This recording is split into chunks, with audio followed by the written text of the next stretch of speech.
concrete walls. There's a place for us where we could go, where we could be alone.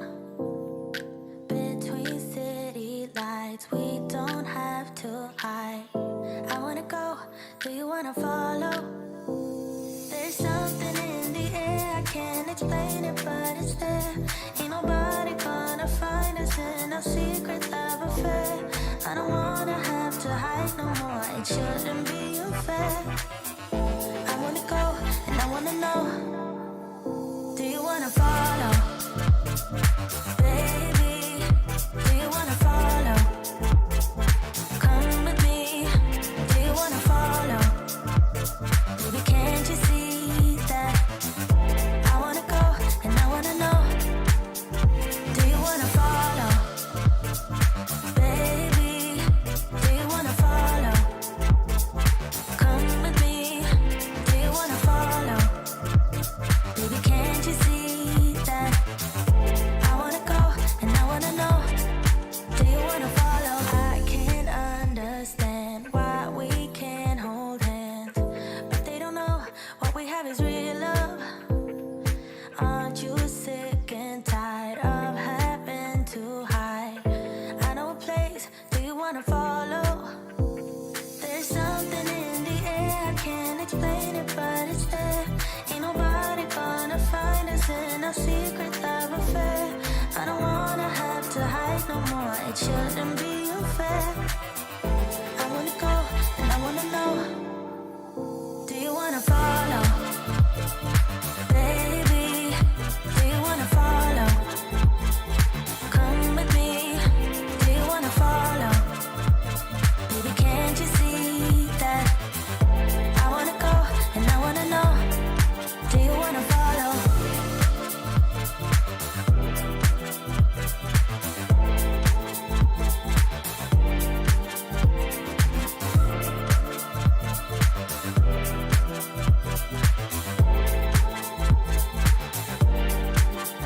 Do you wanna follow?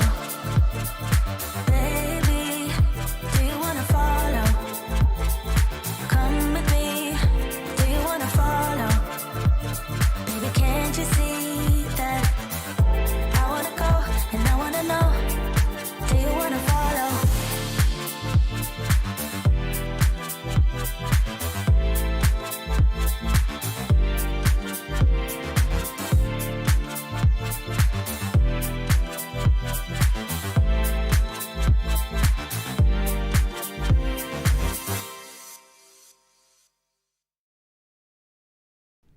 Oh no, hang on.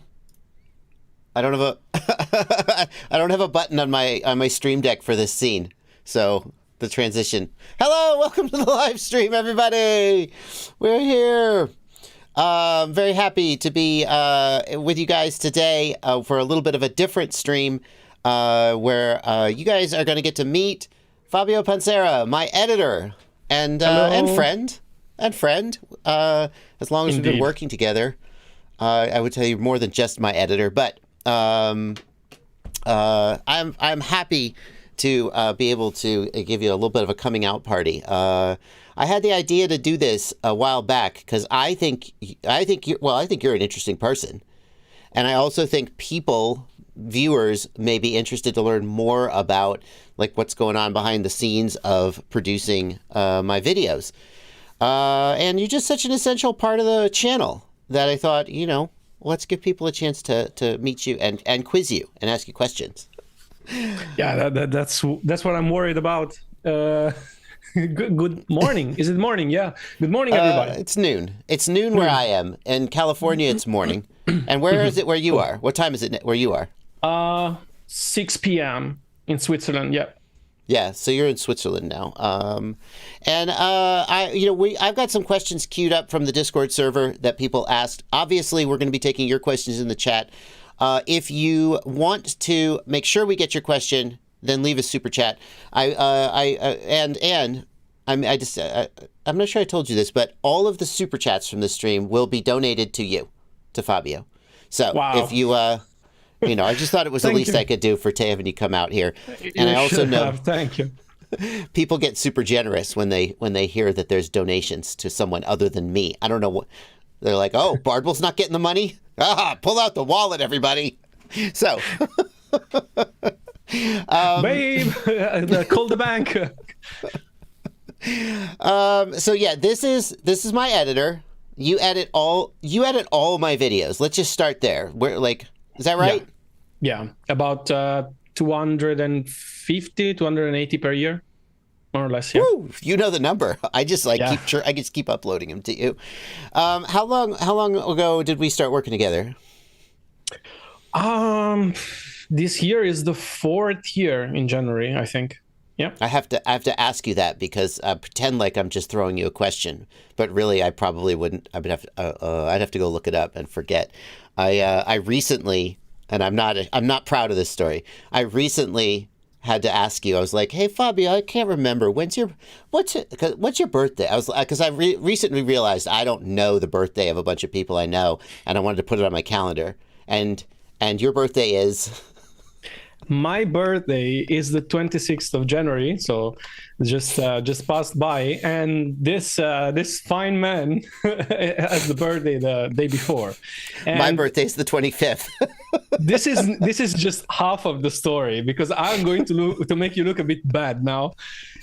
I can take it. He discovered it 4 years ago and proceeded to forget systematically every year, this year included.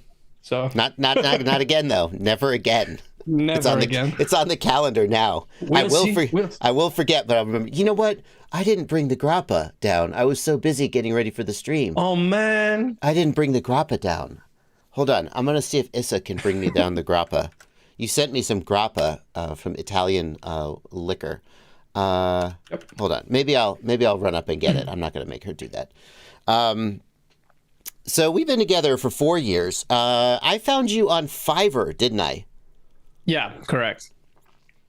I was offering my services there because it was basically I moved from I don't want to go too far because that's my thing, you know. But basically I was living in London, then I moved to Ukraine. I've been a full-time streamer on Twitch for a while because I didn't want to. I started to hate a bit my job, and I was like, whoa, wait a second, this is also my hobby. I don't want it to go away. So I just needed to take a bit of time from it.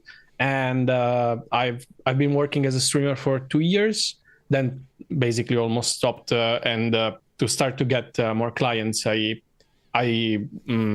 offered my services briefly on Fiverr. You know, I just realized I should link your socials.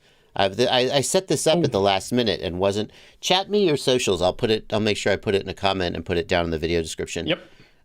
So yeah, you stream. I know you have a D&D stream that you do. Yeah, that's correct. In Italian. In Italian. So you're Italian, in case people didn't guess it. Yeah. From correct. Grew up in Italy, lived in London. Yeah. Basically, I tried twice to go to London.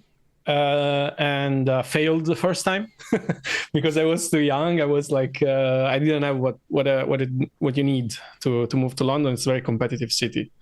Then I stayed there for another from 2014 until 2016. Went on holiday in Ukraine and found a girl, which she just came here now. To bring me some grappa as well. Oh my God. I have to get the grappa. I have to share it with you. Hold on. Let me see if Issa can bring it down to me. Hang on. I'm going to ping her because I don't want to leave the stream just to run up and get it. So yeah, that's pretty much my story. I went there just because a friend of mine, I was living in Italy before London, and a friend of mine said, listen, I just broke up with my ex-girlfriend, you know, this the usual stuff. Let's go to Ukraine. And I always been like interested in that side of Europe. And he said, you know, it's cheap and everything. We can have a nice holiday with not much, but pretty cheap. And so we did. And the rest is history, as they say. Yeah. Now you're living in Switzerland. I can't imagine what circumstances might have led you to leave Ukraine and be somewhere else.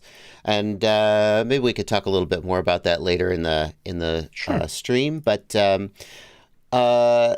let's see what questions have come up from the chat. Ligma FPV. Ligma. Are you familiar with that joke? It's an English joke. I don't know if it is it translated. From Ninja the streamer.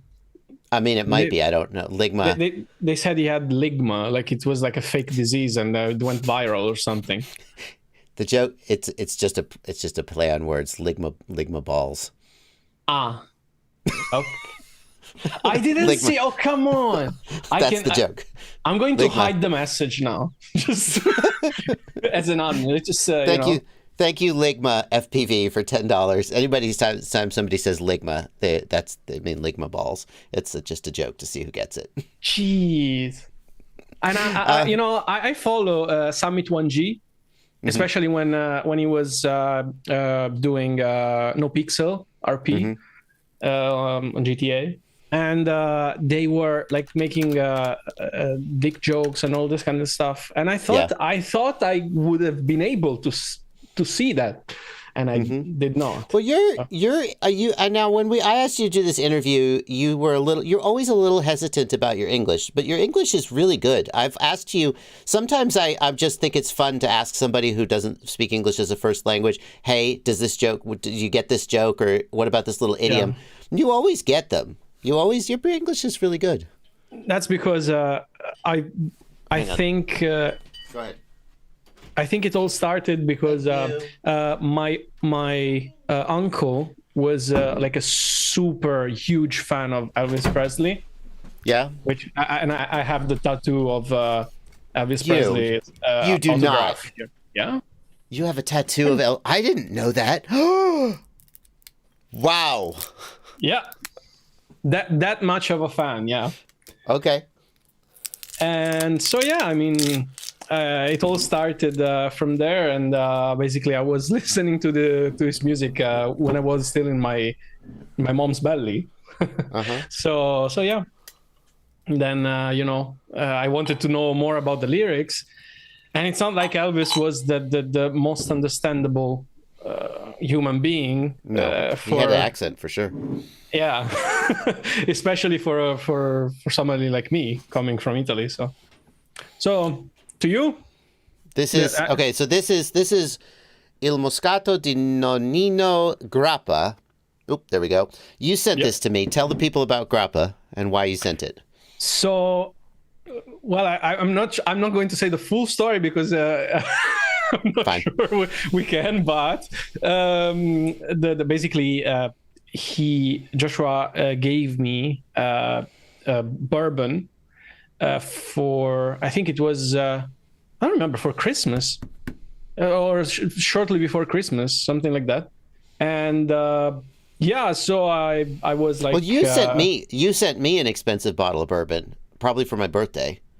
Oh yeah, and then last year. I sent you were like, I wish I could try it. And then I sent you one, which it's hard to get bourbon. You can't ship liquor from USA to Switzerland. But I found some in Switzerland and had it sent to you. And then you sent me this. So, to you? Should I just swig it? No. You have to sip it. Okay.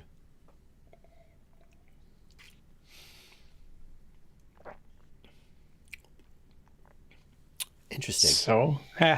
So basically, Grappa is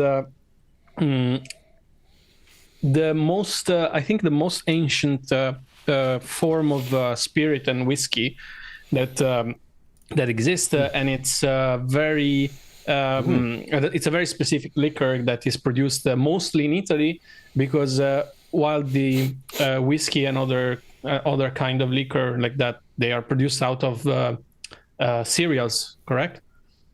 Grain, yeah. So there is an abundance of that. This is produced from the grapes that they don't make it has a grape smell.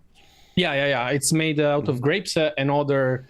We have sometimes some kind of how's it called, like weeds, some kind of stuff like that, flowers, herbs, florals. Yeah. So it's similar to gin. They put florals in gin. Yeah.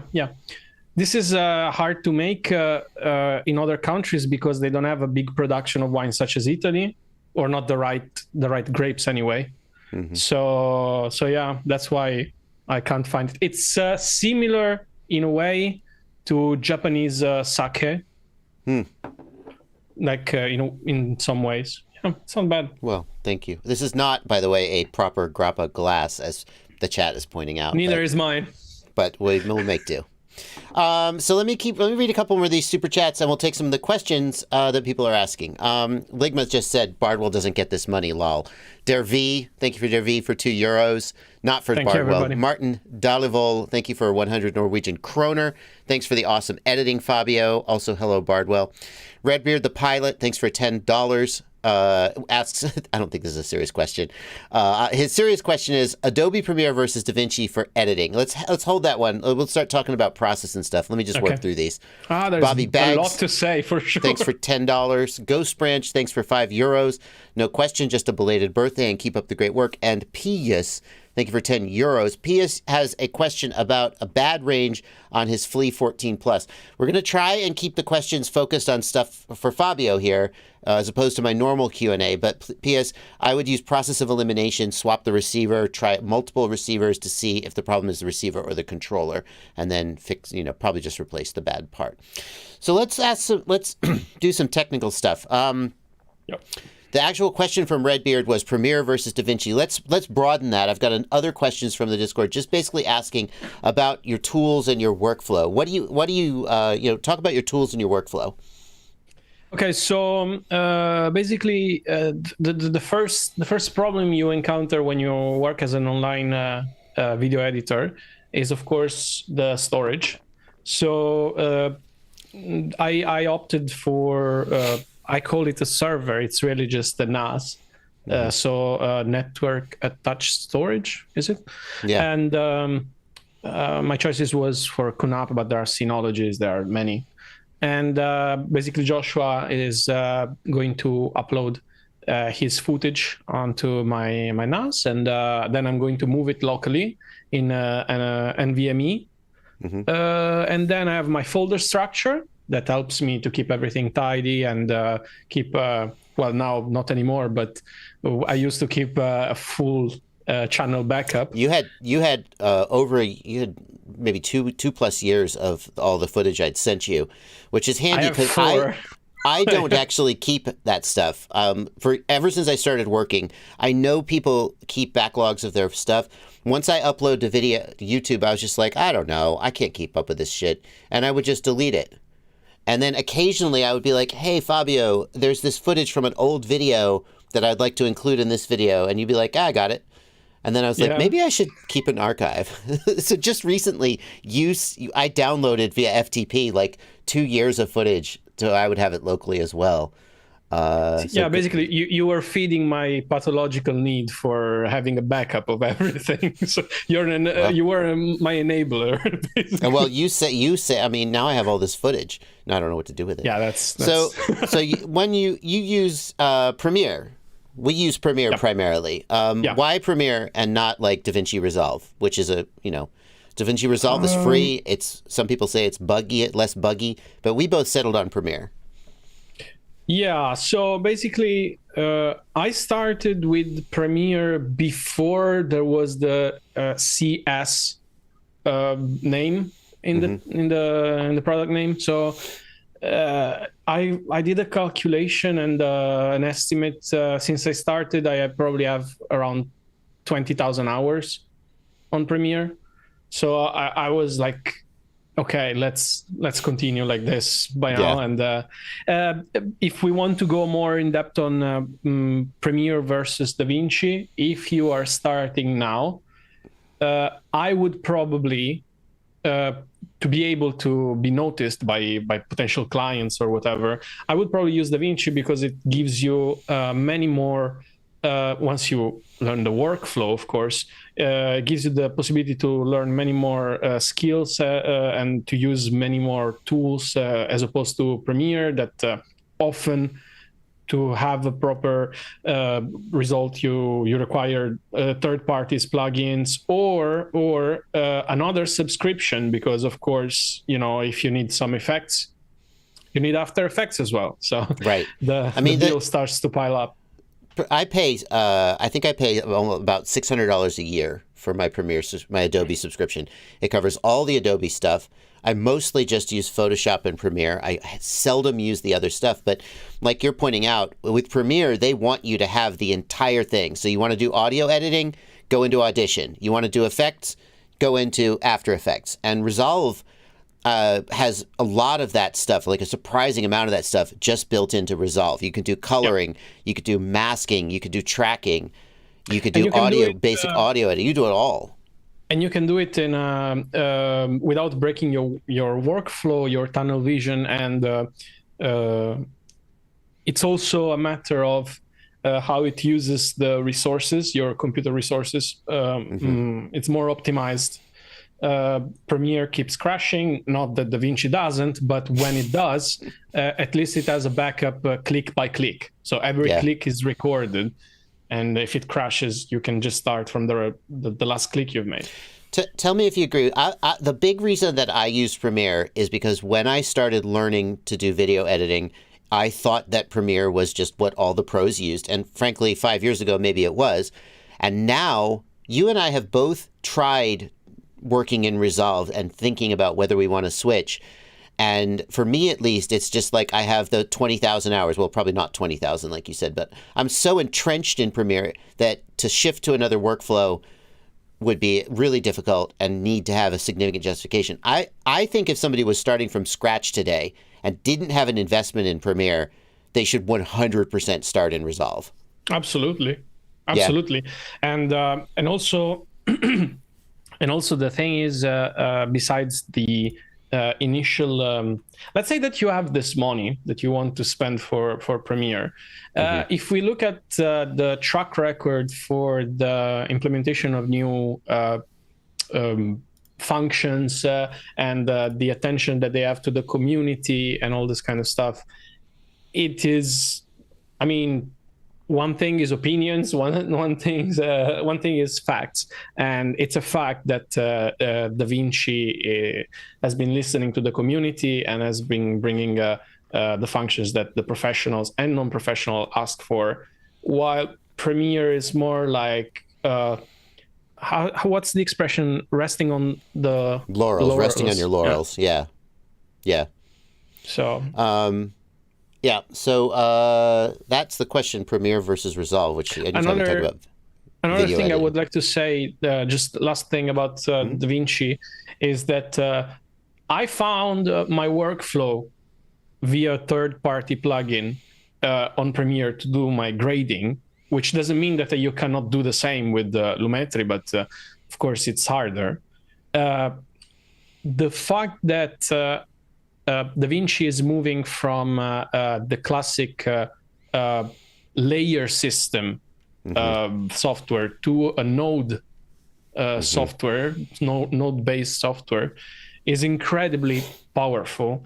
And it is amazing that despite the node structure, it's still able to present this optimizations and that's what they say nowadays. Do you need to edit 4K? You have a computer that is a bit crappy or old, just get DaVinci. That's going to be more efficient. You're not going to need the best hardware to run it. Absolutely. Let's talk about, so you're an editor, of course, but you also are an expert at color grading, which I really appreciate. When I look at my old videos, I have a background, an amateur hobbyist background in photography. So I know some basic things about exposure, but I really don't know a lot about lighting, and I certainly don't know anything about color grading. Before I worked with you, I tried to make my videos look as good as possible. And then when we started working together and really worked on my lighting and my color, it got so much better. Let's talk about, so first of all, thank you for that. If you guys look at my old videos and they look like crap and now they look better, that's like 95% you. I'm going to take like 5% for myself just because I can't. Let's talk about grading FPV footage. There's a lot of questions about grading GoPro footage specifically because a lot of people are using GoPro. What can we do to get the best out of GoPro footage? What do you do to get the best out of GoPro footage? Okay, so what is really important is the white balance, because in camera you can just adjust the white balance, so the Kelvin. But there is also the tint. Every sensor has a slight tint that can go towards magenta or green. So it is really important to also balance that, because based on that, all the other colors are going to form.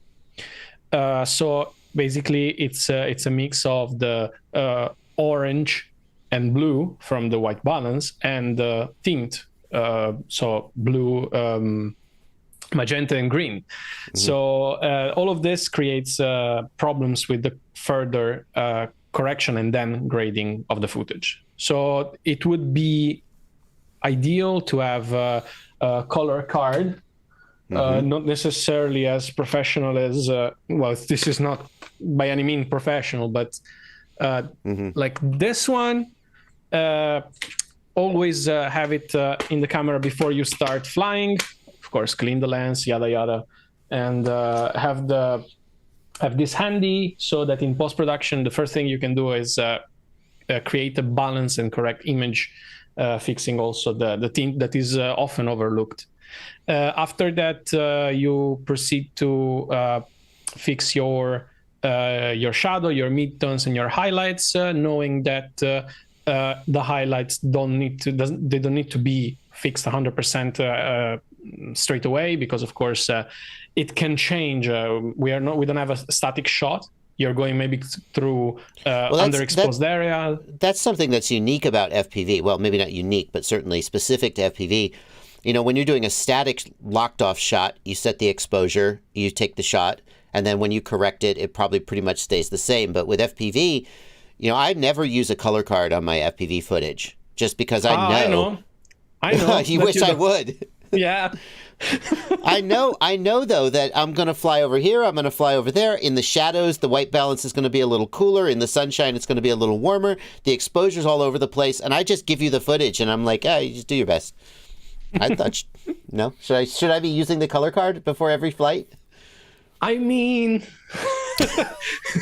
like, no, keep doing what you're. No, yeah, I mean, it would be nice, but it's not super necessary. Normally, I use either the small camper that you have outside, or interesting, or another. Yeah, there's another car sometimes outside your house, and it's more or less either. There's one that is white, and that sounds like a stalker right now, but you spend a lot of time looking at my footage. Yeah, I mean, the only thing I'm missing is inside your house besides the basement. All the rest, I've been once in your kitchen, I remember. From the pizza video. Yes. And so sometimes you can use something that more or less, that is an 18% gray that is in the shot. Somebody asked, can you use like just a white piece of paper? Yes, but you have to be sure that in the moment that you show it to the camera, it's not either too underexposed or overexposed. Because if it's burnt, it's useless. As useless as if it's too underexposed. So lock the white balance, of course, and shoot in flat profile. This is general advice that you probably heard other places. Do you use any like technical LUT to, Rec 709 technical LUT or anything, or do you just do it all by hand? I hate. No, okay, let's not start like this. I generally don't use LUTs. So, of course, one thing, in all seriousness, one thing is conversion LUTs. One thing is those creative LUTs, which still they have a place in the market because, of course, not everybody is a colorist. Not everybody wants to be a colorist or to fix the colors. Personally, I do not use not even conversion LUTs because I prefer to have full control on what I'm doing. I look at the vector scope and also because it depends at which point you do the white balance, but conversion LUT could emphasize some of the problems that the footage has. So for instance, take when you fix audio, no? There is a certain way where you apply first noise suppression, then what is it? How is it called? I had it. The compression. Compression. Yeah, compression. Because of course, if you do compression straight away, you're going to bring up all the noise straight away. So it's more or less the same with colors. Of course, there are different school of thoughts, but that's how I do it normally. I do first. I do everything manually, basically. And the problem with the FPV, as you mentioned, is that of course the light conditions change, and they change. It changes the exposure. It changes the white balance. Everything can change. And if you, my thing is, for your videos, normally I do something that goes more or less for all the duration of the video. Maybe if there is something really evident, I'm going to put some keyframes and change it during the time. But if you do have super interesting videos for 1 minute, 2 minutes video, and you want to be sure that it stays consistent. Once I've done it for Joshua as well. He was at I think a school that you were trying something, maybe the Hero 10 or something, the Bones maybe, and you kept going around. You were power looping. You see, I learned stuff. You were power looping on these trees. And by the time you reached down the tree, the GoPro wasn't fast enough to change the exposure, so everything was dark. And by the time you were going out of the trees, everything was overexposed. So I tried to see, because it was shot in flat, so it was optimized the dynamic range, I could fix it like with the keyframes. And so say exposure plus 50%, keep it until this point, then keyframe 3 frames after. So it seems that it's the camera that is changing. I'm faking basically the camera changing the exposure. And like this, you can do it. Of course, if you have something like the challenge that you're doing now, Spang, I can't do it for each video. Then you reach a point that you have to optimize your time and give the best result for the time you have. Well, let's talk about that workflow. I mean, I make a lot of videos. You said I make 260 a year or something? More or less, yeah. I wouldn't, there was a time before I started, before I hired you, where I was editing all of my videos myself. And I would spend 3 or 4 hours editing, and then spend 3 or 4 hours, 5 hours shooting, and then that was like all day, every day. And now, thankfully, I have you to take. I spend all my time shooting. I send the videos to you. I upload them. We use Dropbox and your NAS. You edit them, send them back. I usually do a little bit more touch up because sometimes there's just the exact points that I want to hit that I think are important versus not important. Because you don't have, editing my videos for years, you certainly know some things about FPV, but you're not an FPV pilot, right? I'm not. Some people wondered, have you started flying? I would like to be, but, it's always expenses, and I don't want to add something like that. Also because I basically, I cannot keep my hands steady because it's like a blood pressure thing. I always had it. So it's not like I'm sick or something. I always had it. And I know that a huge part of it is if you don't want to spend even more, it's to fix it. So soldering and stuff. So I was like, I mean, if I know somebody that has a drone, maybe I'm going to try. But, I'm going to stick to DJI, like, I don't know, like a Mini 3 or something, So I do... the flying tripod, as you call it. Right. That's what I call it. I do the little bit of the final touch-up edit and then shuffle things around, and then I do the uploading. Some people are asking, like, how much footage do I send you, and how do you cut it down? Like, what percent, how many hours or minutes of footage goes into like a final 10-minute video? Would you guess? Okay, so we do have double, sometimes triple multicam. So it's 2 cameras or 3 cameras. So that for sure increases the file size that Joshua transfers to me, as opposed to have, of course, 1 camera just shooting talking head. Right. In terms of when I laid down on the timeline, we're talking about the average video is 1 hour. I would say 1 hour and 10 minutes on the sync. Before you cut it down.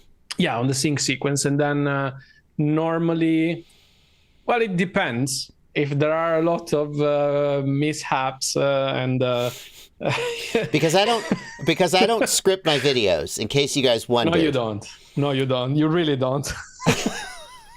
No, I didn't mean it. I didn't mean it in a bad way. I feel bad about it sometimes too, because my process has always been to just sit down and I start recording and I talk. Because when I was editing for myself, I was like, in the time that I could take to script this, I could just edit it and shoot it. But it's maybe not true anymore. But just my thought process is I'm just going to sit down, I'm going to start talking, I'm going to think about what I want to say, and I'm going to say it. Sometimes I prep beforehand and I think, like, what do I need to say about this? And I'll have like an outline in mind.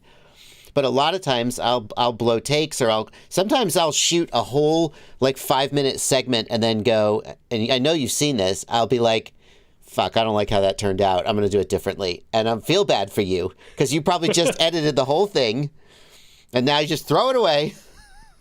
Well, I'm becoming smarter, because yeah, that's not always, but I look at the waveform of the audio waveform. Mm-hmm. That's why I pushed also to have the the rendered version of the audio.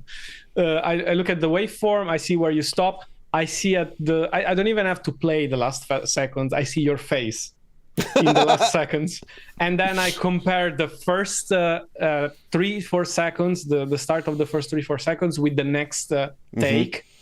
Where I can see there is a audio wave, and I go like, okay, that one is the throw. Yeah. It's the last. It's always the last one. Yeah, sometimes it might be. The worst is when sometimes it happens when I cut everything out, and then in the middle of the other take, it happened that you said, just this part, I like it better on the other take. Then you have to go back and find it. Yeah. Yeah, and I cannot, because if I do like Control Z, it's going to be like nothing of what I edited so far, because you Control Z everything. So what I have to do is to go back to the sync sequence, import just that portion, and find the. Yeah. But I mean, it's the job. It's fine. Sure. I have fun. I have much fun. Well, I mean, I was gonna say that's why I pay you so much. I pay you so generously. That's why I'm living in Switzerland, in a castle. Right, as everyone in Switzerland does, clearly. I don't want to. I think it's a little personal to get into, exactly what our employment arrangement. But people did have questions about, Annette. You're a contractor. You don't work just for me, and you were in business for a long time before me. What is an editor who does the kind of work you do? What do they get, charge? What's a typical range for that kind of thing? We're talking US. Probably is simplest. Yeah. I know of people that basically it starts, well, you can always go lower, depends if you take just a student that can do the job. Of course, it depends on which job is it. But in terms of competencies, you can start around $50 per hour, but I mean, I wouldn't recommend it. I mean, they still need to make some practice, Right. But yeah, up to, I know a person that was working around $1,500 per hour. That's, I think, a little outside of a typical YouTuber range. Oh, yeah. If we keep on YouTube, I think it's honest up until $300 per hour. Yeah. And how about this? How many hours go into a typical, like, just take one of my videos. So my videos are usually between 10 and 20 minutes long. How many hours do you think you spend on a typical one of those? It varies a lot because it depends on, for example, there is a multicam. It's you at the desktop, and there is like the desktop, the head cam, and the bench to show maybe the remote and this kind of stuff. In that case, there is a lot to do because you have to switch 3 cameras. You have to maybe fix every time you did a cut that is a bit too late, a bit too early. Because I edit your multicams listening. This is really creepy, but I promise it's not really. I edit based on how you breathe. Mm-hmm. So I've optimized a lot. You don't want to cut a breath in the middle of a cut. So like if you're breathing out, or if you go at the end of a cut and then it cuts the breath off, you don't want that. No, completely. Yeah, you have to fix. You have to crossfade that or fix that somehow. I understand the micro expressions because basically when you press 1, 2, 3 for camera 1, 2, and 3, there is a slight delay. There is a slight delay that makes it so that the cut is not. Once you've seen it, it's gone. It's gone already. You have to kind of do it in advance. And of course, with you, I can do it very much easier compared to a person I don't know because I know your pace. I know how you do everything. So let's say that for a simple one, it can go. So we said the 1 hour timeline downsized to 15 minutes. It's going to take minimum 2 hours. 1.5 if I'm going really fast, but unlikely. Yeah. Up to likely 4 or 5. Then there are the instances where it's maybe 8, 10. Yeah, depends. The really long ones. Yeah. We've got a couple people asking a very specific question, but I think there's nobody better prepared to answer it than you, and I don't want to miss the question. Ghost Branch FPV and Peter Schmidt are asking about 10-bit D-like footage from the Hero 11, which actually I just sent you. I just got a Hero 11, and you got to work with some of that.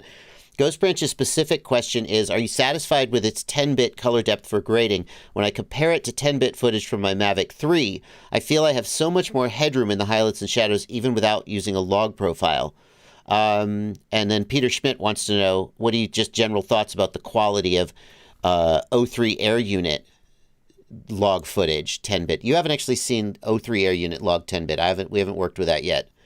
I think we did actually. No, I haven't got that firmware installed yet. I want to. No, okay. So maybe I remember something that was flat, but not maybe the. So, the first question: Hero 11 10-bit. You did work with that on my recent the Hulk video had that. What were your thoughts about the 10-bit GoPro?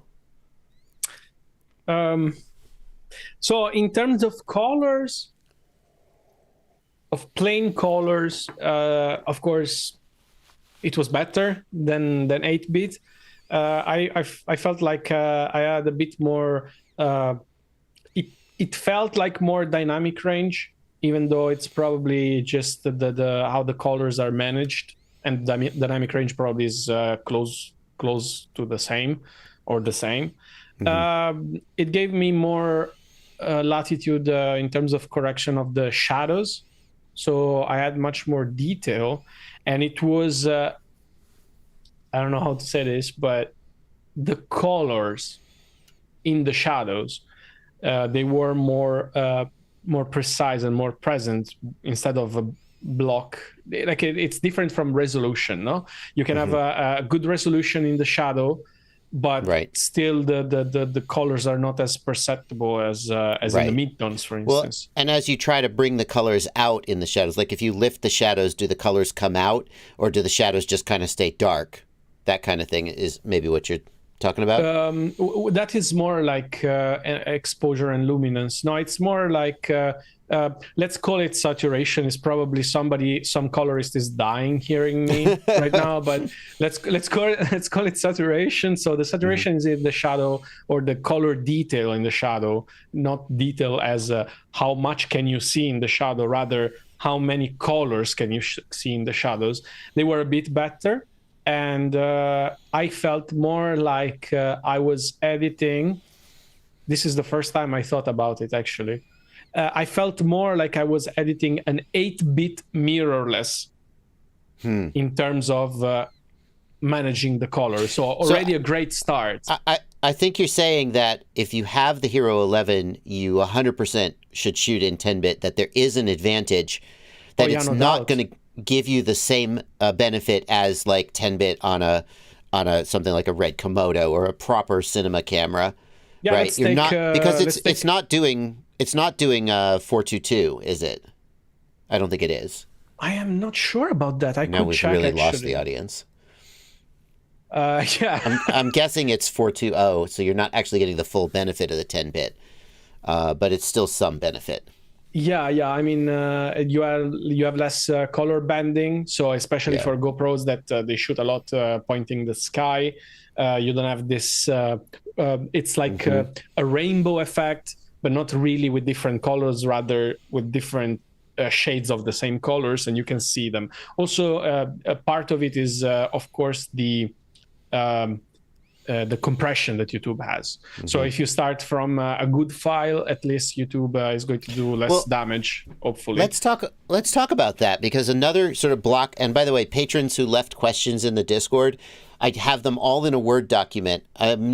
Turns out I'm not reading them one by one, but I did read through them all before the stream and group them, and I'm trying to sort of address them. And there were several questions about how to get the best quality out of YouTube. Now, actually, in our workflow, I do the final render and the final upload. So I don't know if you have a strong opinion about that. Do you? Yeah. I mean, you're doing everything right. But I mean, when we talk about YouTube, he's the pro and I'm the newbie. So there are mainly two codecs at this moment that YouTube use. One is AV something, and the other one is VP09. And turns out that you can have 1080p videos with VP09, which is the one that is less compressed. Also, so you can have it also for 1080p.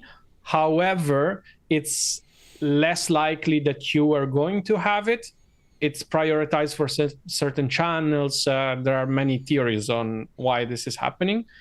However, the important part is that if you upload above 1440p, so starting from 1440p up to 4K, 4K is mandatory. They have to give you VP09 for sure. Well, and that's one of the things I learned is, and this is a tip for everybody, if you want to get the best results out of YouTube, whatever your source resolution is, if it's a 720p analog DVR, render it as 4K.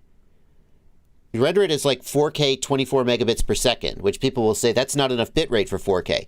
That's not enough bitrate for 4K, but this isn't 4K. It's 720p or 1080p being faked to 4K. But then when you upload it to YouTube, YouTube's like, oh, a 4K file. And then they give you the good.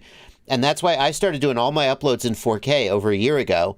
And I was like, my source footage is 1080p because we can't send 4K footage across my internet's not fast enough to send you 4K files. But I still upload in 4K, and it's like 4K 35 megabits per second. What's that? I wanted to fake it and say that it's my internet to make you look a bit better, you know. Your internet is fast as shit. Shut up about your internet. He has like 2 gigabit per second internet. I have like 20. It's actually 10. All right, shut up.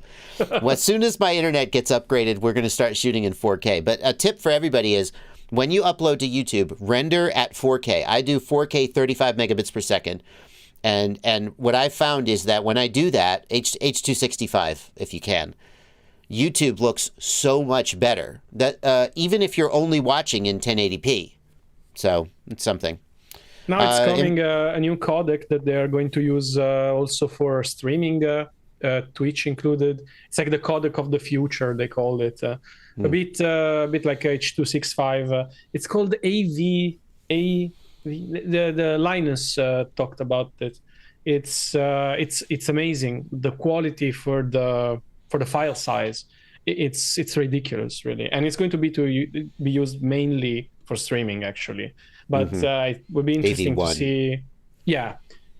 It would be interesting to see how this turns out for YouTube uploads as well. If it's going to have an effect for those as well, or if it's just going to be used as for streaming. There are some questions about color grading. Eirik Toft asked, how do you properly grade GoPro flat color profile? You did talk a little bit about the process of grading. And we talked about shooting in flat color, locking your white balance to get a good starting point before color grading. I can say another thing about color grading GoPros. Yeah. So basically, GoPros, provided that you nail the white balance, you fix the tint shift, then you color corrected the footage. Now you have to grade it. So I personally use Colorista just because it gives me the opportunity to use in a very nice graphic interface each single color. So I can move them, I can modify the hue, so I can decide, for instance, to move the oranges, which is normally the skin tone, to move it more towards the yellow, more towards the red. Because even though you are fixing the tint and the white balance, there will every single sensor, might it be a mirrorless camera or a GoPro, it will pump up the saturation a lot on a certain color, or make that specific color look more. For instance, they say that Canon has the best, I think it used to be the best for skin tones, but then it lacked on something else, and same Nikon, and so on and so forth. So GoPro is really the same. And what I noticed is that it does a terrible job most of the times for the greens. And in FPV, it's kind of important to have the greens proper greens.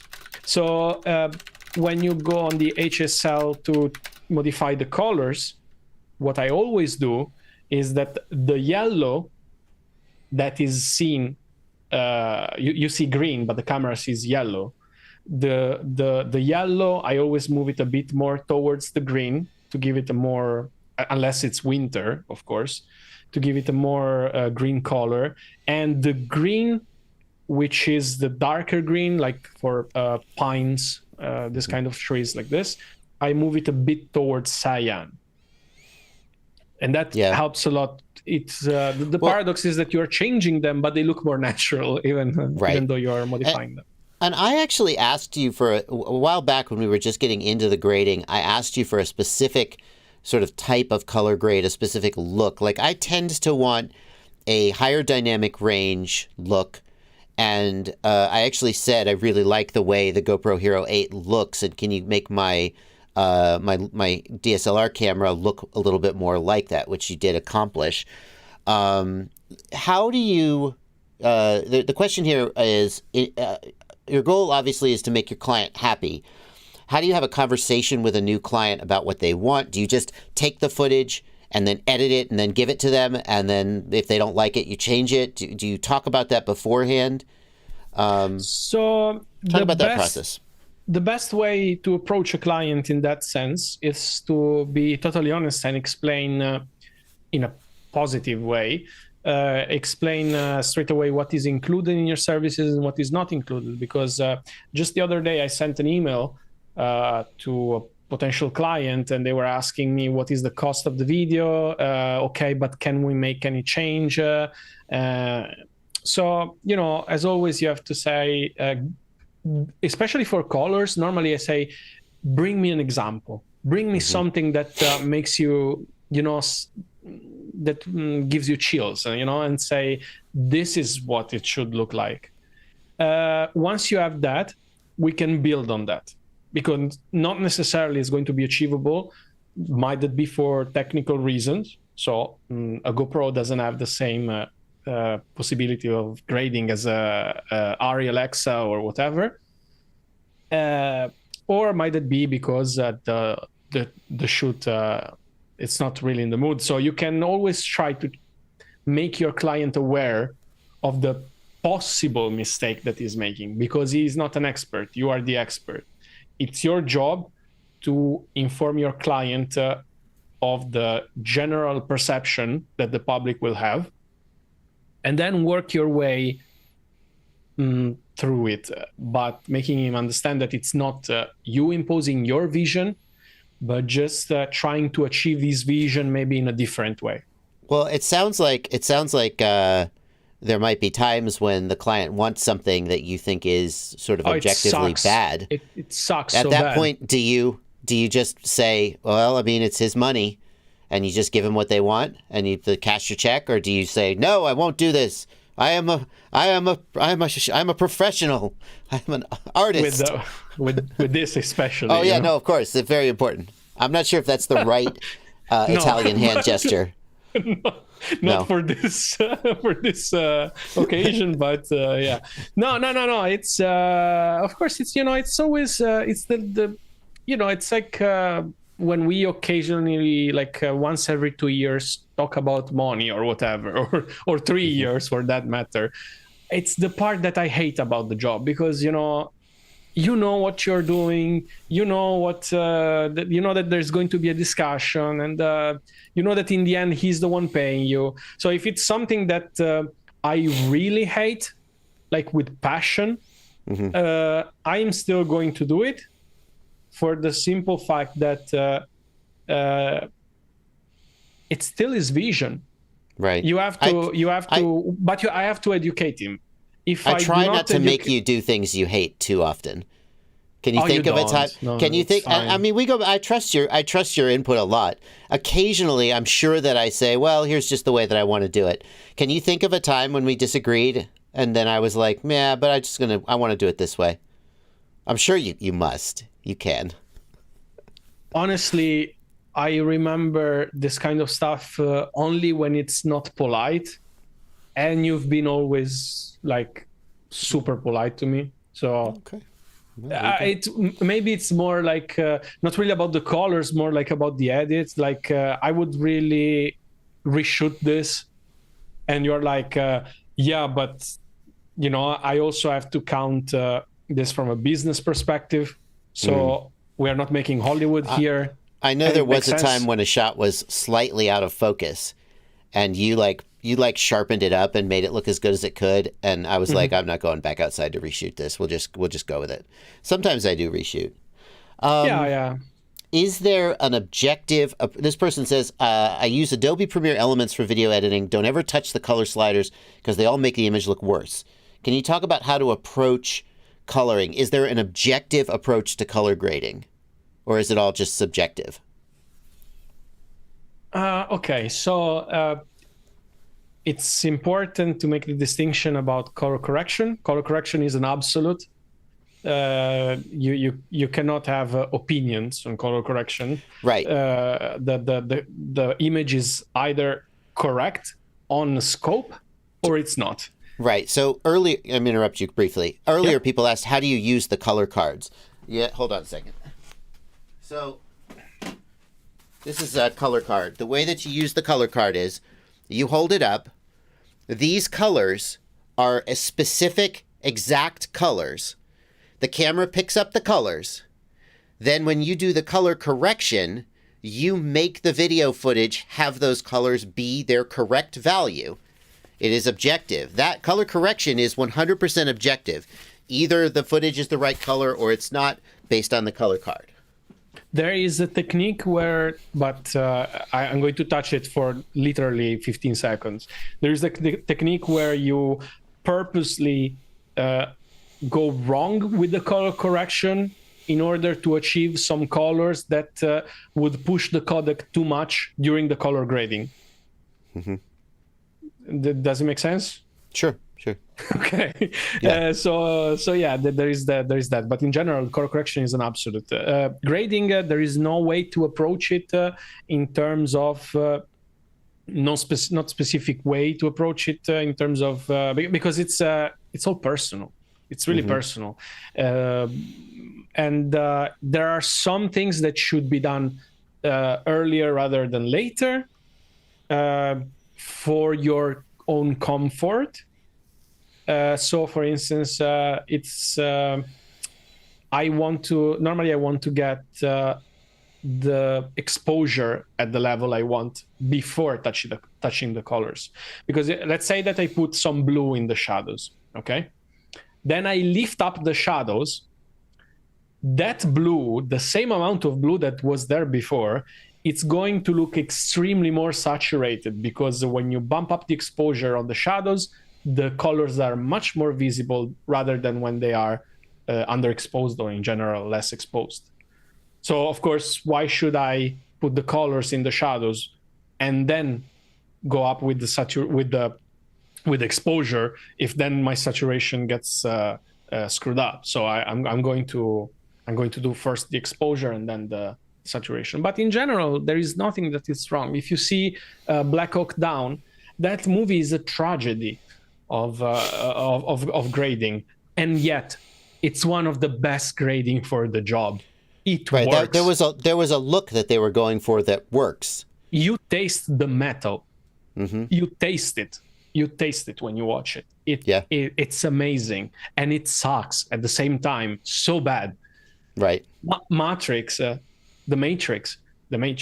It's so bad. And it's so good at the same time. They did what they want to achieve, and they achieved it brilliantly. Well, you want to rant about LUTs? There was a question. What's your opinion on LUTs? People buy these LUT packs. They drop the LUT on their GoPro footage, makes their footage look all amazing, right? You look just like a professional. I'll just buy a Matrix LUT, drop it on my movie, and now I've got the Matrix. No? I 100% agree. My job is totally useless. We are here to steal your money. Oh, you mean you're saying that colorists are all stealing money and everyone should just buy LUTs? Absolutely. No, listen now. In all seriousness, LUTs, creative LUTs are a thing. So okay, let me put it this way. Let me put it this way. If you go on a track day, with your car. This is a great analogy. I already see where you're going. I love this. Yeah, if you want to continue, because I'm not sure where I'm going. So, but if you, I know there is a point. Let's say you go on a track day. Let's say you go on a track day with your car, and it's very cold out. So your tires are cold, and maybe you have to let some air out of the tires, and you change the suspension to reflect that the track is dry instead of wet. And you've got this setup for your car that is perfect for the conditions of the day, I think is where you're going. And you go and you race around the track and you put some times in. Let's say you go another day and it's a hot summer day and it's raining, so the track is wet. Well, if you just drop that setup on your car and try to go race, you're going to do badly. I think is where you're going. That's where I think you're going. And likewise, you can't just take footage from a camera that has different exposure, different lighting, different color, and just drop a LUT on it and say, oh, I'm going to get a good result. Yeah, also because, as I said before, of course, the people that are selling these LUTs, I'm going to sell LUTs eventually because, why not at this point? Free money. And it's not like I'm scamming people, I'm still giving a good product.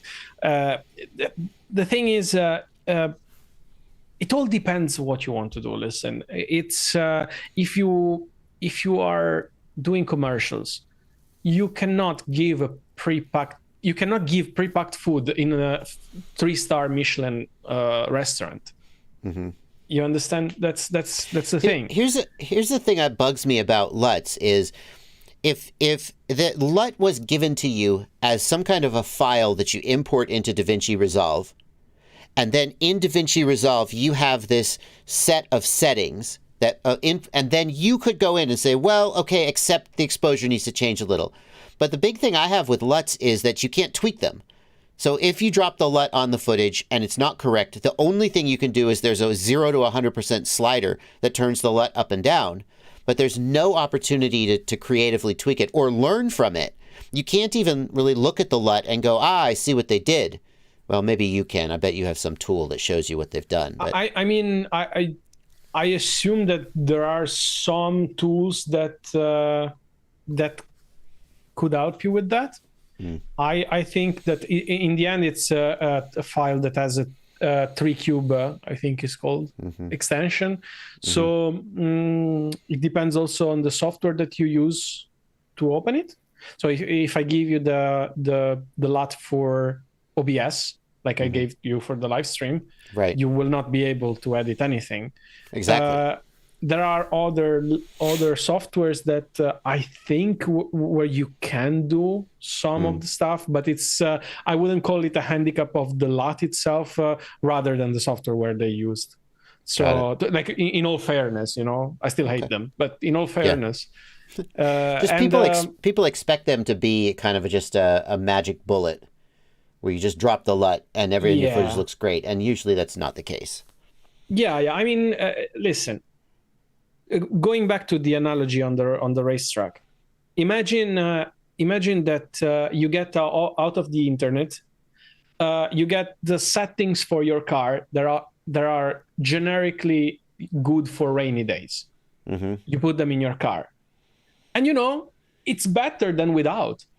If you don't overdo it, there is a good chance that it's better than without.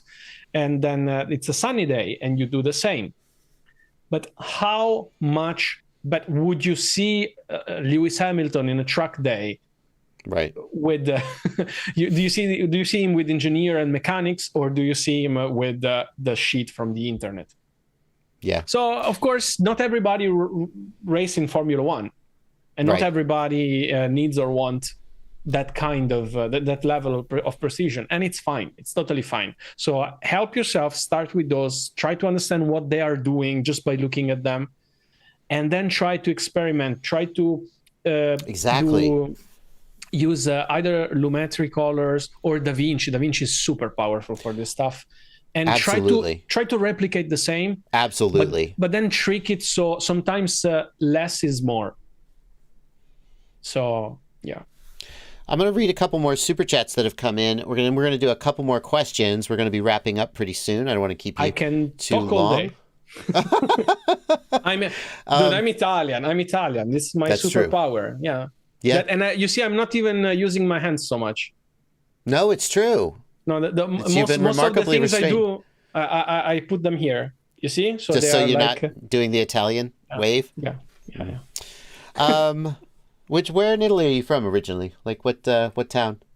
I am from Seveso, which is basically a city near Monza, where there is the racetrack for Formula One, the Italian Grand Prix. Yeah, we were there basically 3-4 days a week. Yeah, you know a thing about cars. Huh? A bit, yeah. Okay, we got Peter Schmidt. I think we got your question in the Discord. Thank you for 12 Polish zloty. Free range chicken, thank you for $10. Appreciate the fantastic work you do, Fabio. So do I, Fabio. Thank you. Wouldn't be the same without you. Would be a lot different without you, to be honest. I didn't really know. I hired an editor because I wanted someone to take the work of editing off my plate so I could have more time to do other things. And I ended up with somebody who really you're way more than just a guy who cuts my footage, but also, creatively improves the channel in a really major way. So thank you. Thank you. Steady Eddie, thank you for a $5 super chat. I find myself rewatching all my footage and taking notes or leaving markers before I start cutting and editing. Do you do something similar? Interesting. Do you watch all the footage and make notes and then start doing selects? Or do you work through it from beginning to end, cutting and keeping what you want? Oh, so we're talking about the pure editing, not grading it. Yeah. Like you've got 50 flights from today, and you're going to make an edit. Do you rewatch it all, take notes, and then start cutting? Or do you just sort of go through it from beginning to end going, this sucks, I'm keeping this? I mean, I think our I don't know if it's the correct word, but our use case is a bit different because I know what you shoot.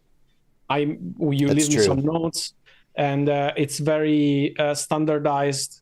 But let's say that the new client approaches me tomorrow, and he says, just this is 100 hours of footage.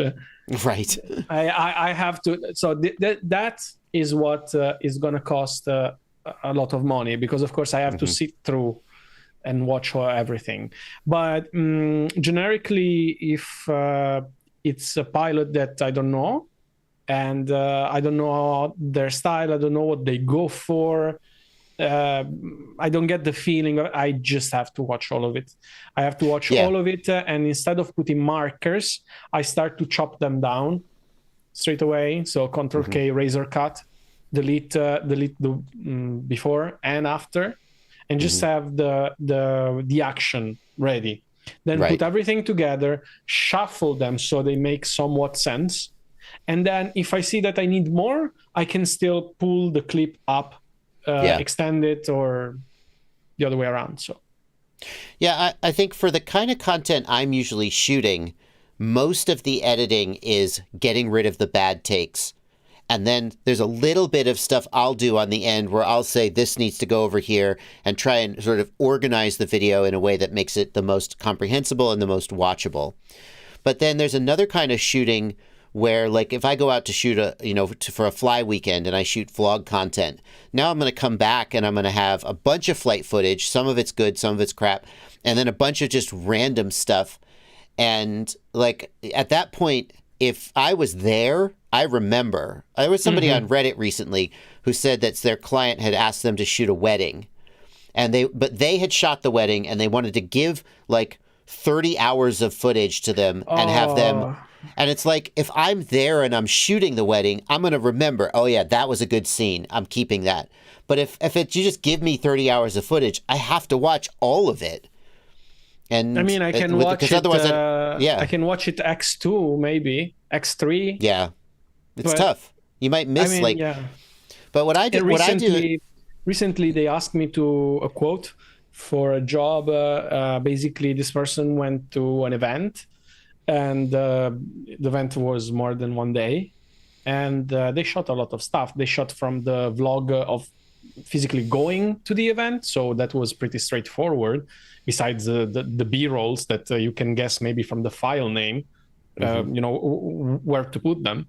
The rest was just, there is the file name, but you're asking me to you give me the photos. This guy is named this guy is named that. Just recognize what they're doing. I don't know anything. I don't know how the schedule of the event. I don't know. So at that point, normally I do something that I'm not really proud of, but that's part of the business, so I'm going to say it. Either I'm going to ask so much that they're going to be like, okay, and then I don't feel like I'm underpaid, because it's something I really don't want to do, and they are too lazy, to because you don't have to be an editor to watch a video and put on a piece of paper minute this to minute that. So if your time is valuable not to do that, why is not mine? I start organizing shoots by day and by camera, and I try and start the organization of the shoot from the moment I'm taking the files off the SD card. So like, again, if we're just shooting a tutorial video, I try to group them by, if I sit down and I shoot for an hour, I'll take all the footage from that hour of shooting, put it in a folder, and then the next thing I do if I go outside is in the next folder, and I number them. If I'm doing something like a remote shoot, like I go to a Rotor Riot trip or a vlog, then I try to organize the footage by folder, like this was when we went to the theme park, this was in the car, and then as I start doing pulling that stuff in and going through it, I think I have kind of a filtering process where at the beginning I'll keep all the stuff. I'll sort of scroll through it and I'll keep all the stuff that is remotely good, and I'll delete the stuff that is just crap and filler. And then I'll look and I'll see, okay, now I have 45 minutes of footage and I want the video to be about 20 minutes long. And so then I'll go through and I'll find the best sort of 20 minutes. I'll look at it. I'll try to find a story or a through line that can work.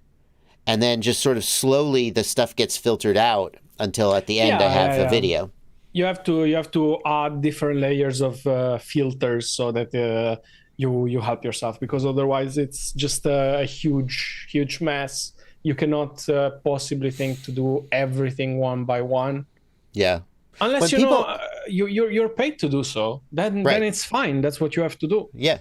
When people hire an editor and they hear, you're going to make a 10-minute YouTube video for me and you're going to charge me $800, my God. It's like, well, the first thing I'm going to do is I'm going to spend 3 hours looking at every piece of footage you sent me to try to figure out what the F you're doing. Yeah. It's not just putting it on a timeline. So also, if you don't think you're, again, you could do part of it to make that amount smaller. You can do a part of it. You don't have to be an expert. Just put them in the folders that make sense. Name them differently. Yeah. Put a time code. So it's something so easy. Then if you're not willing to do it, then why should I do charity work unless I'm doing charity work? Sure. Bannister post, which I did many times, and I am happy to do it. But to do charity when it's not supposed to be charity, it's another thing, Yeah. There was a question from somebody who he's an editor, and he wants to get more experience by doing sort of charity work, if you will. And he was like, how do I find people who will just let me edit for them for free just to get more experience? Do you have any thoughts about that? So I assume he cannot shoot the video himself? I'm guessing, yeah. Because, of course, there was another question, which is like, where do I get footage to edit so I can practice editing? It's like, well, shoot some footage, right? Shoot your own footage. But I assume that this person an iPhone is more than enough nowadays. Yeah. But, of course, if you have to do something for charity, it cannot look too amateur. Mm-hmm. So my advice would be go to the charity themselves and say, listen, do you have maybe a list of videographers that help you sometimes? Because, maybe some of them, they don't want to do the editing as well. Like this pro bono, you can do it until a certain point, because in the end you have to make the money to live, It's tough because, like, even if you're willing, someone came to, sometimes people email me and they say, hey, I'm an editor, and of course I'm not looking for a new editor, so I don't talk to them. But they say, "Hey, I'm an editor. If we send me some footage, and I'll edit one of your videos for free." And I'm like, "That's just going to take my time. Then you're going to send me an edit, and it's probably not going to be what I want, just because I want specific things. So I'm not going to like your edit." And it's just so if somebody offers to edit for you for free, a lot of times I think people are just going to be like, Why would I waste my time with you, when you're not going to give me usable work, most likely? Yeah, I mean, I would really go with instead of don't work for free, work for charities. Mm-hmm. Because, you are getting something you need, which is portfolio, experience, and everything. And they get something out of it that is bigger than money or a product.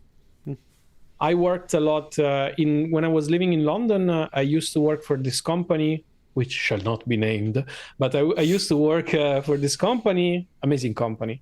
They were doing a lot of stuff with the civil service, so UK civil service. I had the pleasure to go to do interviews with inside the Ministry of Defense, inside Whitehall. I was with Cameron in the same room as Cameron one day, and I didn't even know who he was. Like, it was hilarious. He was still the prime minister. And I worked a lot with people with disabilities, dyslexia,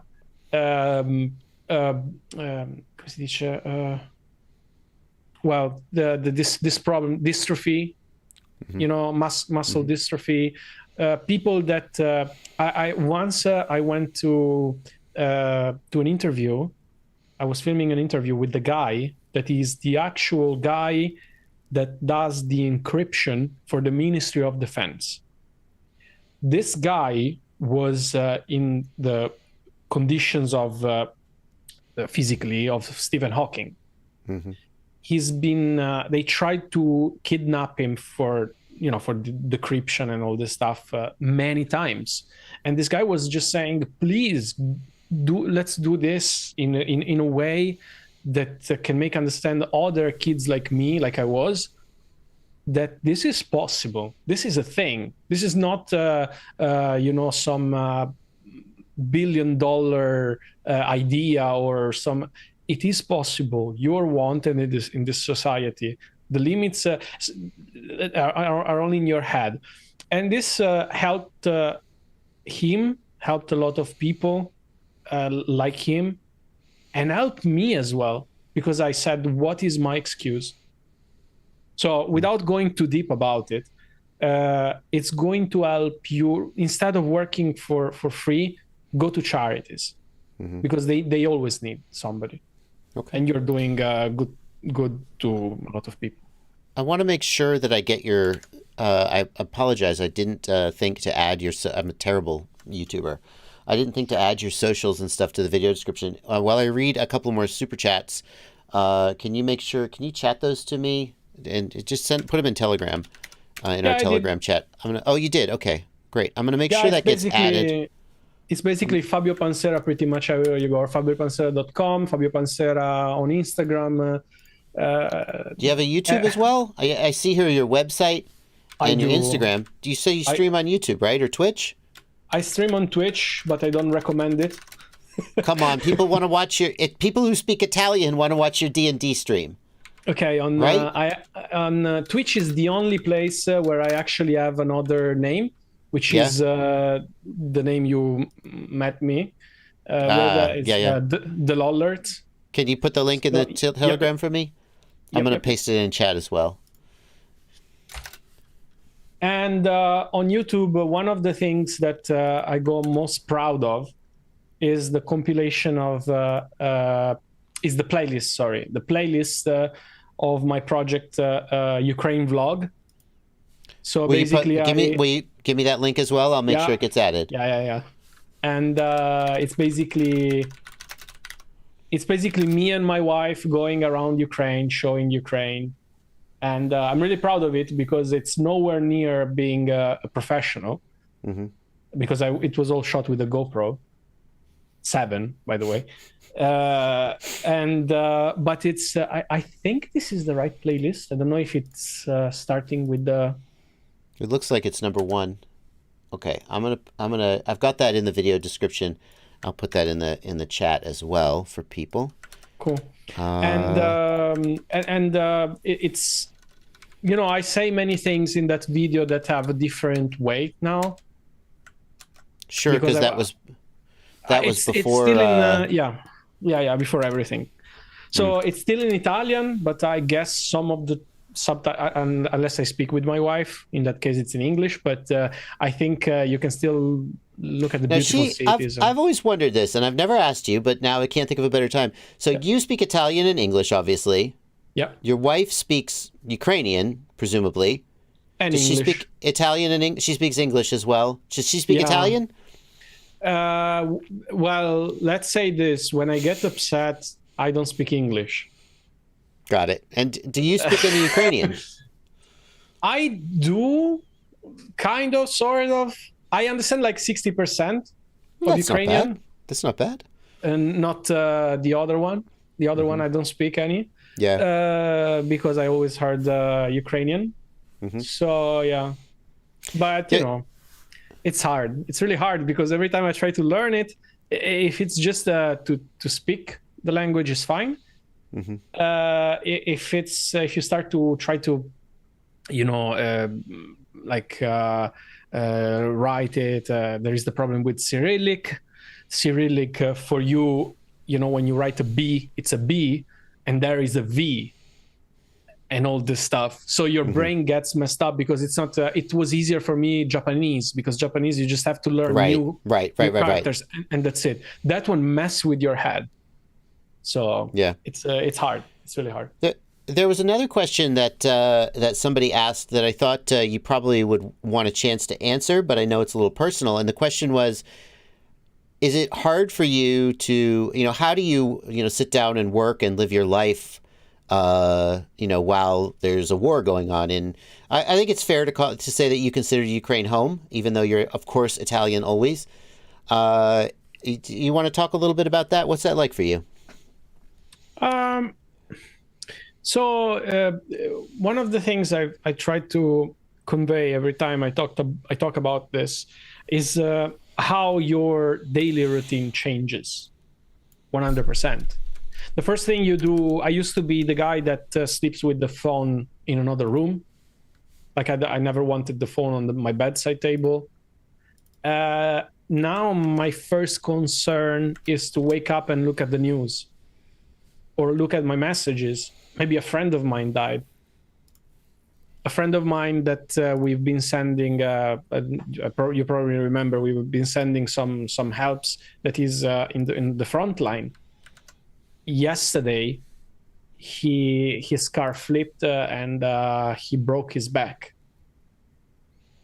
So my father-in-law can be drafted any day.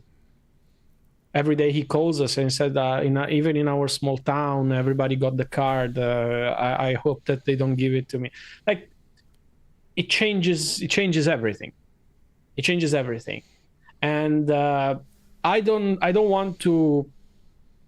I just want to maybe tell how the first day went, and then we change the subject, not because I don't want to talk about it, but because it's not really the place per se. Sure. So I was supposed the war started on the 24th of February. On the 23rd, I went to pick up the car from the garage where they were doing some works, and on the 23rd in the evening, at 6 in the evening, I was supposed to move to Lviv, so on the other side to Poland, what they call the safe side. There is no safe side, but let's say not as bad as Mariupol or whatever. So we finished packing everything at 9. We went to Lviv. We arrived at 3 in the night with the car. The van was with the driver somewhere, and with all our life inside that van, basically. We arrived in the empty apartment. We went to the gas station downstairs. We bought some chips. We celebrated the fact that we were in the new house. And they called us at 4, so not even an hour after, basically, saying my wife's friend, he works in the intelligence. So basically he said, it's about to happen. Go to do the fuel for all the cars. Go to take cash. It's going to be mayhem in 15-20 minutes. So we did. On the way, I did the gas. I went to take the money. There was already the queue. We couldn't get any money. We started to go back to the apartment to go to my in-laws' small town, because we figured the safest thing to do was to stay everybody together. And the siren, is it called the same in English? Yeah. Mm-hmm. The alarm, the bomb alert started. And there is a thing that Italian grandmas, they always say, you don't know how it stays in your head, the siren. They always talk about the stuff from the Second World War. And of course, nobody got it. My father generation didn't get it fully. And I can assure you that once you hear them, they never go away fully, ever. We didn't have any air traffic for like a month. When we decided to run away in March, leaving basically all our apartment, everything there. Everything was left there. We had just few bags with clothes because they it arrived 8 missiles, I think, close to us, like 10 minutes from our home. So we decided it's enough. Plus, I had to help some people from the Italian embassy. Long story, but we decided to go out. And the first time that we saw in Poland flying like normal commercial airlines, we were scared shitless. Every time there was a loud noise, every time there was it was ridiculous. In Switzerland, I don't remember which day, 1st of February, I don't remember, there is the test of this bomb alarms, like the sirens. And we were frozen, unable to process the sound. We were just frozen. And we knew that it was coming, you know, it's a schedule thing. So, you know, when you see some people that are, for one side, instead of the common sense, because it's common sense at that point, we can talk about the shades. I don't mind. But let's just not make the alternative version of everything just for the sake of it. Because there is a country that invaded another country, and there are people dying, losing their homes, and their everything, basically. I wake up every day, to answer your question, with the fear that I'm going to receive the news that I have to rush back to Ukraine for somebody's funeral. And I live with this thing every day. And I know that I don't even have the luxury to be able to fly there. I have to fly to Poland. I have to do 20 hours, if I'm lucky, with the car to reach whichever place. So, you know, do whatever you want with your life. I'm nobody. But I have this experience that I rather not have. And just, you know, take the opportunity to you know, hug somebody until you have them. Because for me, I don't have even this possibility for a year now, almost a year. So yeah, think about that. I'm no guru. I didn't want this to go this deep. Yeah. I'm gonna pour another grappa. Yeah. Well, I think about that sometimes. You know, when I'm not going to try to make it all about me, but when the war broke out. I'm sorry. I don't want to forget this, because I was like, before starting this, I wanted to say, put the money aside. I don't give a. I give the right amount of fucks about. Sorry, my French about money. Okay.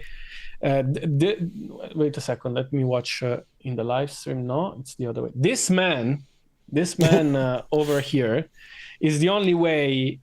It's the only reason why we were able to escape, why we were able to have some peace of mind while there were sirens outside. Because on day one, we talked, and the first thing he said is, how many months of pay do you need? Do you need 2, 3, 4, 5 months in advance? We can work it out. Get safe. Don't worry about work. Let's pretend that you are still delivering everything. I want this to be known, because I don't know, maybe because I'm Italian and I have it in my blood and whatever, all these stupid things. But this has to be known, that a lot of people, you know, when you're a YouTuber, a lot of people are going to hate you just for the sake of hating you. That's part of the game.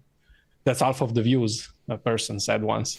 So, but then, you know, put YouTube aside. This is real life. This is real stuff.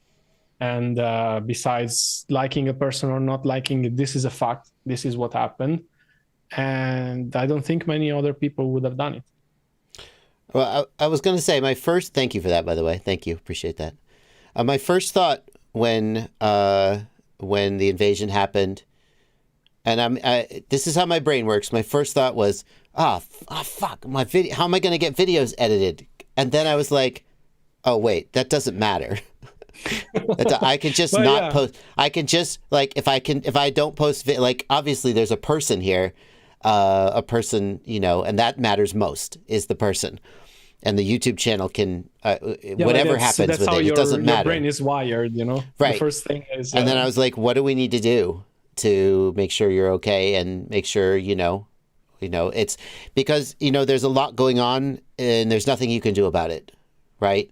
Bad things are happening and there's nothing can be... But here is one thing I can do to try to make a difference for somebody I care about. And, thankfully, obviously things are not as good as they could be, but things are not as bad as they could be either.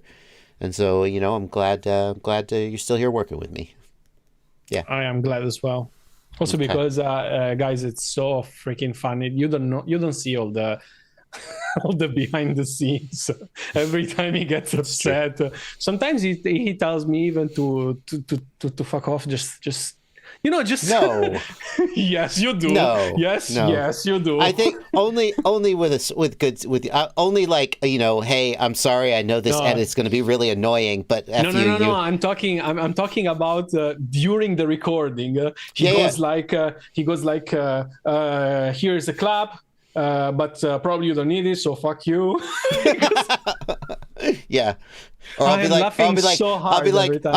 fine, Fabio, I went and got the lights. Yes. Are you happy? And every time I call my wife, give her one of the AirPods, and we laugh together about this stuff. It's so nice. All right. We are going to wrap up. We got a couple more super chats we'll get out of the way just because I don't want to skip super chats. Bobby Bags, thanks for $10. Prayers to you, Fabio, your family and friends. Indeed, I think we can all. Thank you. Thank you to everybody. I didn't read everybody, but I'm sure you can give me some screenshots or whatever. Thanks a lot. Johnny 5 is going to get the last super chat. Thank you, $5. Thank you for $5, Johnny 5. He wants to know what you think about when I do like the narrative skits or funny little skits like the Indiana Jones sequence. How was that for you? Was that a surprise? It's so nice. I would like more and more of those because first of all, as a colorist, it gives me the freedom to do not just the usual stuff. So, I can do some, normally I literally put on the other screen the reference, in this case, Indiana Jones, and then try to work to make it work. Because, of course, the colors are just half of the thing, because then if you don't have the lights put properly and all this stuff, everything has a different shape. The shadows are not as harsh as you would like. It's just, you see, the hand started because it's the end of this. But yeah, in general, I have so much fun doing those, and I would open a petition to make him do more of those. Yeah, not one per video, because it starts to be. It's a lot of work. That's a lot of work. That little Indiana Jones sketch was so much work. You lost a really good opportunity with this Hulky video. For a second, I hoped that there was you jumping inside the bucket together with the drone. Like I would have become a patron. By the way, if you don't know, Patreon is a website where you can subscribe to he can do my reels. Yeah, he can do my CTAs. All right, guys. Thank you, Double A, for another $20. Godspeed, Fabio Pansera. Godspeed indeed, man. Thank you. It's been 4 years now. I think it's going pretty well, so let's keep it up. We'll see you at 10 years mark. Yeah, all right. All right. That's going to do it, folks. We're going to wrap up. We will see you later. All right. That's it. We're done. We're out of here. See you. Bye. See you guys. See you, Fabio.